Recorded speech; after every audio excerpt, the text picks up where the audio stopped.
Olha, se você comprar ações, você vai ficar pobre de repente. Não é isso? E não é. Ele pode ficar rico de repente. Tá entendendo? Pobre nunca. Eu sempre mirei o meu foco, né? Para mim poder ter uma renda mensal. Essa foi meu principal objetivo, né?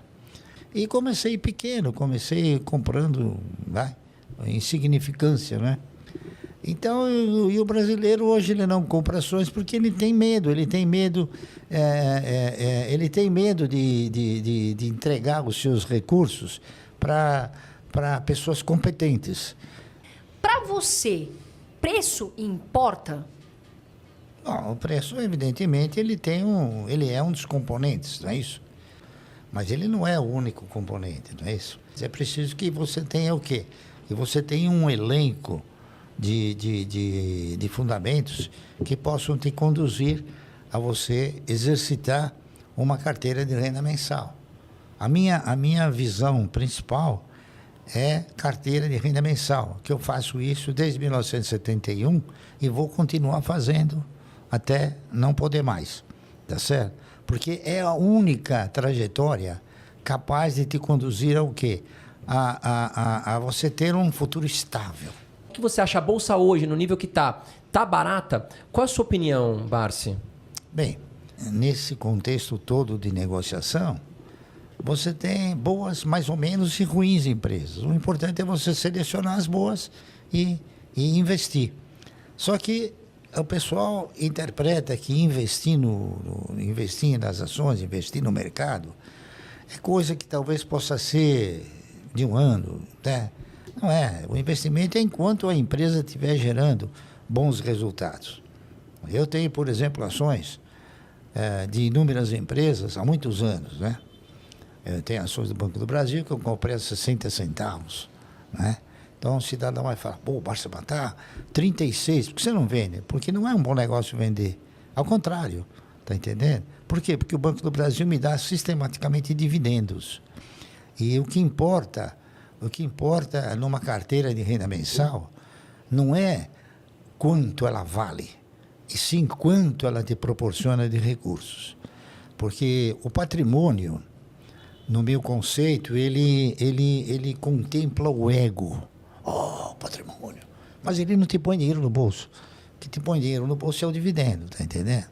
Então eu já aprendi e tento mostrar para as pessoas que, por exemplo, os camaradas compram uma ação por e veio 90 centavos, ele não ficou pobre nem perdeu tudo. Houve uma oscilação porque o mercado ele é de renda oscilante. Investir em estatais, Barsi, é algo que você fica de olho ou isso não faz diferença? Olha, eu acredito que investir em estatais na Holanda, na Alemanha, na Bélgica, nos países desenvolvidos, onde os administradores são administradores competentes, vale a pena. Mas no Brasil, eu penso da seguinte maneira. Veja o que eu vou dizer para você. Você citou numa das suas questões primeiras um negócio fundamental, o preço, né? Eu tenho ações da Eletrobras, entendeu? Eu comprei essas ações da Eletrobras no instante em que a ex-presidente Dilma emitiu uma medida provisória, se não me falha 2015, uma coisa assim, tentando fazer com que aquela medida provisória, através de um decreto, ela reduzisse o preço da energia elétrica. Reduzir o preço da energia elétrica por decreto é uma fantasia que ela criou. E o que aconteceu, então, com as ações da Eletrobras? Elas custavam 23, 26, por aí, vieram para 3,80. Aí eu comprei. Comprei por quê? Porque a Eletrobras, no seu estatuto, ela tem uma cláusula que obriga a Eletrobras a pagar um dividendo mínimo prioritário e obrigatório de 10% sobre o valor de cada uma das ações preferenciais. Então eu comprei. Por quê? Porque ela, mal e porcamente, ela vai pagar sempre 1,43 de dividendo ao ano e um pequeno reajuste que ela faz. As ações ordinárias, não. Elas não têm essa característica. As ações ordinárias, que é de propriedade do governo, elas não têm essa qualificativa, né? Aí o governo vai pagar se tiver lucro para pagar. Mas aquelas preferenciais, elas vão ter sempre esse privilégio. Tá entendendo? Então a 3,80 foi um bom negócio. Em 2 anos ela estava paga. Agora uma outra pergunta. Quais os melhores setores da Bolsa para você, Barsi? Para quem está nos assistindo, focar mais ali para investir. Os melhores setores para você investir são aqueles sem o qual uma economia não funciona. Esses são os melhores setores. Então você tem energia elétrica, telefonia, tá entendendo? Saneamento o senhor gosta? Saneamento eu não aprecio muito. Eu tenho algumas ações da Sabesp compradas há muitos anos, né? Mas um saneamento aqui no Brasil ainda tem muito lugar que tem fossa, né? Uhum. Então, o investimento em saneamento, como ele é feito mais ou menos, a maioria por estatais, então, o que você coloca embaixo da terra não gera voto. Então, é difícil o camarada se empenhar, né? Para fazer andar o processo. Né? Agora até aprovaram, não sei nem como é que ficou a questão do marco do saneamento, né? Que o governo tinha aprovado, depois veio a pandemia, parece que meio que ficou esquecido isso, né? Não, a questão do saneamento ela é comentada, divulgada, discutida há 30 anos, mas nunca completa. Tá entendendo? Barsi, em relação à Itaúsa, recentemente saiu uma notícia que o senhor vendeu uma boa parte, né? Ou vendeu a sua posição em Itaúsa.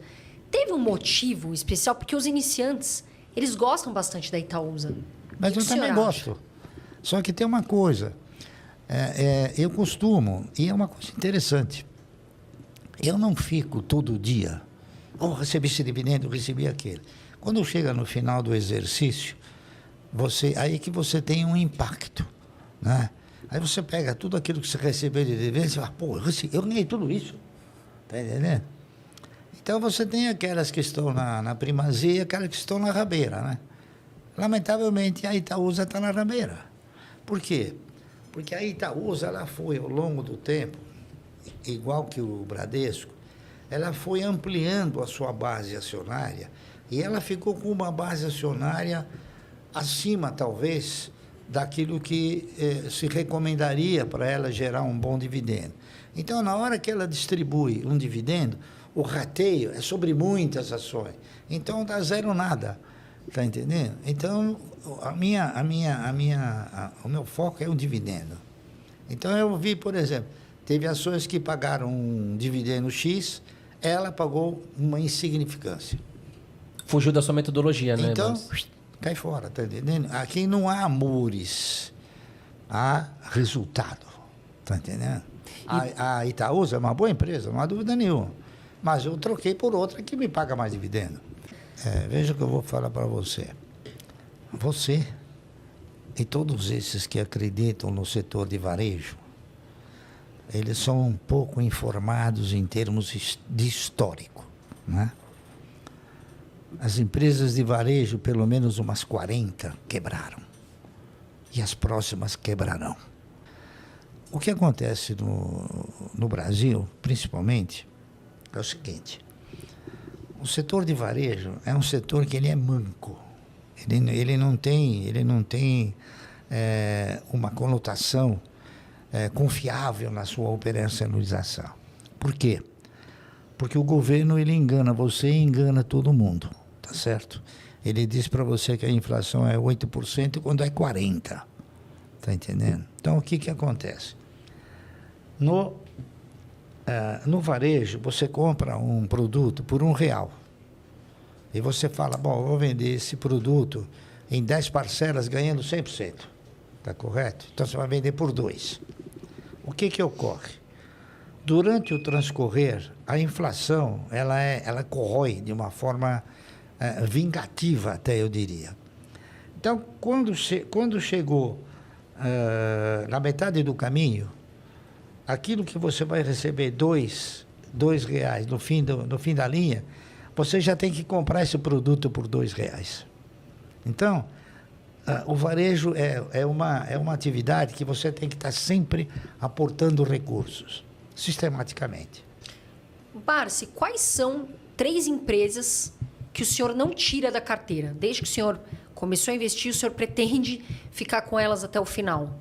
Bom, todas as minhas empresas eu não tiro da carteira enquanto ela não chega na situação que chegou a Itaúsa. Tem 3 que o senhor fala, não, essas aqui são minhas, vamos supor, as minhas favoritas, né? Que eu não.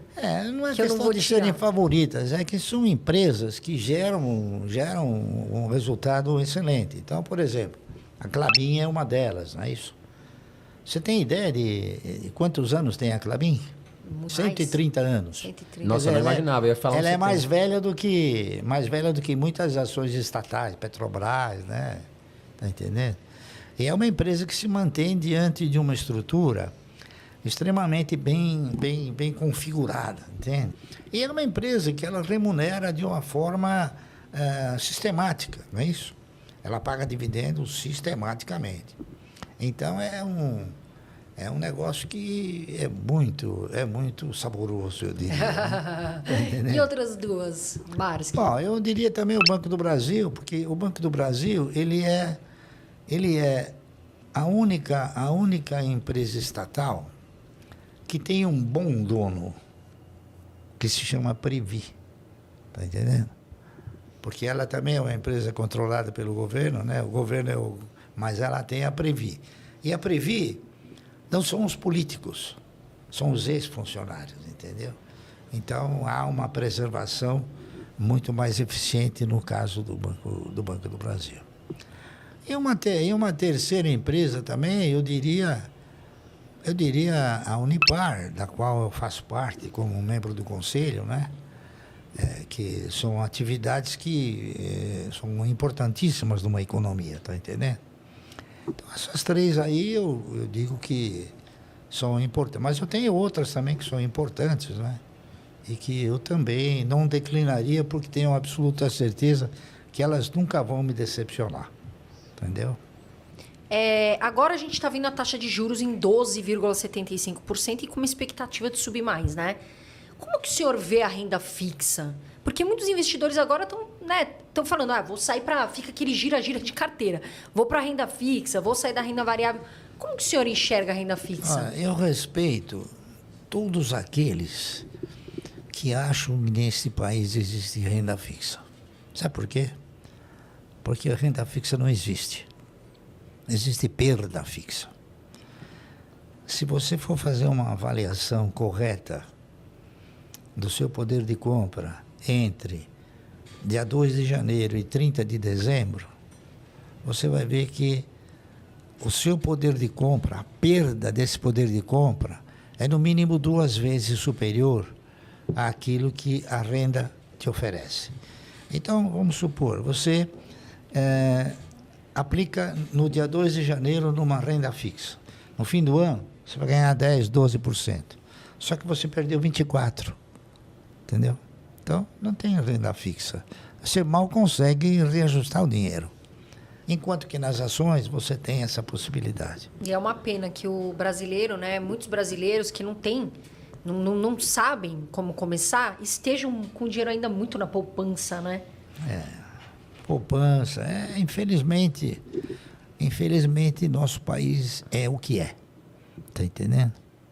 E o brasileiro, ele é sempre atemorizado pelo banqueiro, né? Fala, não compra ações que você vai perder, né?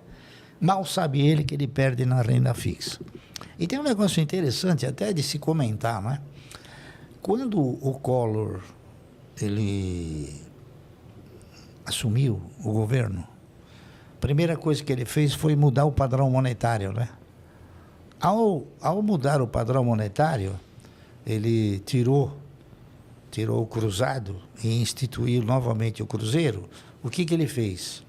Ele encurralou todas as aplicações, menos as ações. Então, para quem diga que as ações não têm garantia, elas têm uma garantia maior do que a poupança. E uma segurança ainda mais intensa. Você falou tudo. Eu, por exemplo, não fui afetado. Eu tinha ações, fiquei com as ações, estou com elas até hoje, ganhando, tá entendendo? E teve muita gente que perdeu dinheiro. Isso que você viu foi um corte do canal Irmãos Dias Podcast, com Luiz Barsi. Quer assistir o vídeo completo? Acesse a descrição.